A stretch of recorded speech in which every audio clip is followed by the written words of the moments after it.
We're going to bring into the conversation this evening Willem Els, who's with the Institute for Security Studies. Willem, we're talking a lot about the politics, the geopolitical considerations for President Cyril Ramaphosa around the G20, but there is another international matter, right, that is currently on government's desk, if you will, and that is to do with those 17 or so South African men who we now know, or have known from the beginning of the month, are stuck in the Donbas region, apparently tricked, lured to participate in Russia's war effort there. Is this the opportunity for the president perhaps to give us something more concrete as to where the investigations that his office said were happening at the beginning of the month currently stand? Good evening to you. Yes, indeed. It is really worrisome that we have the situation. It is an ideal opportunity for the president to address the situation, because at the end of the day, you know, South Africans that have been tricked are going to be trained in different countries, and then also being sent to the front to fight for that country. You know, those guys are learning some skills. If they survive, they will come back to South Africa. What will they do with their skills when they are back here? And that is why we have the regulation of the Foreign Military Assistance Act of 1998. That is very pertinent when it comes to that. It criminalizes this type of events, but also it criminalizes the recruitment of these people. And there are already five people, in fact, as of today, who are expected to appear in a court in Kempton Park tomorrow on those very charges that you just referenced, the contravention of the country's laws against participating in the military operations of a foreign country. But do you get a sense at this stage, Willem, that what we are looking at here is likely much bigger than many of us realize? Yes, unfortunately, it looks like it is deeper. There are some indications that as far back as 2015-16, some of these people has also been sent over to China and to Russia for this type of training. They came back and they were integrated here as super agents, according to some of the reports. So that is really something to worry about, because you know we see that our law and order fraternity is at the moment under severe strain, and that is reflected by the commission as well as the ad hoc committee that is currently running. So we are busy actually getting to terms with the challenges, and also seeing how we're going to get out of that and how we're going to rebuild. So we do not need this type of side entries to actually complicate this case. And what about Duduzile Zuma Sambutla, the now former member of parliament from the Mkhonto weSizwe party? She's accused, in fact, of involvement in the scheme to basically send these men to war based on a false pretext. She has now denied it in subsequent days, saying she too was duped into her participation, whatever it might be. What becomes then the best way at an investigative level to deal with someone like Dudu Zuma Sambutla?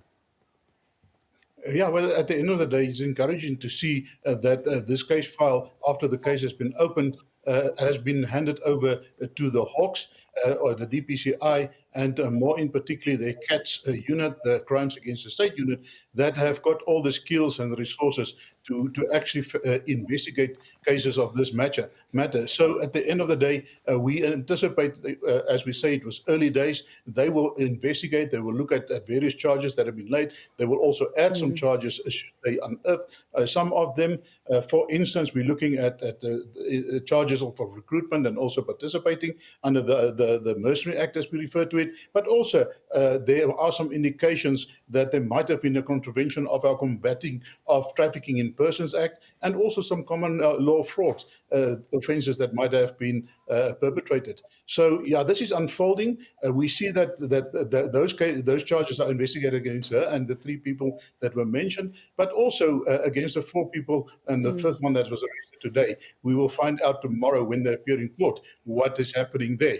But these people that are coming back, if they come back, they ask for intervention. We see that on a ministerial level and also on a higher level, they intervened with Russia to get them back. Should they return, of course, the cases will also be investigated against them. And it's an interesting mix of people who are suspected of involvement in the scheme. Willem, you've got a politician, the daughter rather of a former president. You've got a talk radio presenter also among the suspects that were detained in the last 24 hours or so. The question for me at the moment is, could this have happened without knowledge at the highest levels of the Kremlin, the Russian government? Yeah, that is a question that needs to be asked, especially given the high level of the people that were recruited. According to the charge sheet, some 7 or 8 of the people that are there are actually families of the Zuma family. So given the prominence of that, of course, we believe that it should have gathered that interest, but also it was revealed that former President Zuma himself actually wrote a letter to the Kremlin and asked him for the release of these people. So that engagement would have highlighted it for them and also brought it under their attention. And if they are to be extracted, these 17 men, upon extraction, would it be fair to assume that they would then become perhaps witnesses in the prosecution's case against the people who have now been rounded up and whoever else might be arrested in connection with this matter?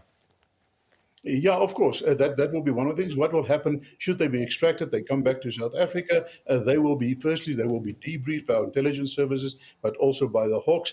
And based on the evidence that is extracted there and the further investigation, it will determine whether they will be charged. But also, they can also, like you mentioned, serve as witnesses against these people that have been arrested, like, of course, the Zuma family, but also the other people that have been arrested over this weekend.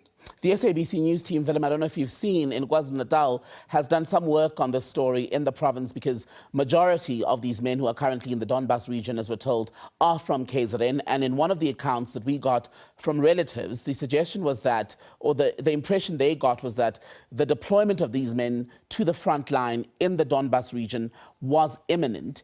If it comes to that, what are the chances of them making it home safe and sound?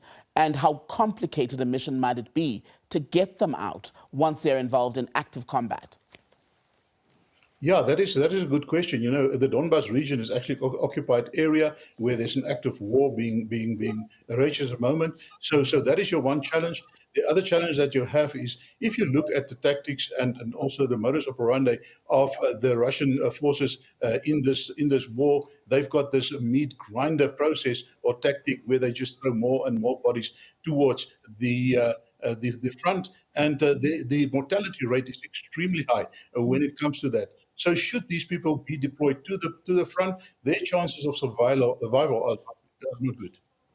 Willem Els, thank you so much for speaking to us. Willem Els speaking to us, their security analyst, speaking about the fate of the South Africans, young men who are in the Donbas region, most of them from KwaZulu-Natal. At least one, we're told, is from the Eastern Cape. The presidency said it had received a distress call around the 6th of November about them wanting to be assisted to get out.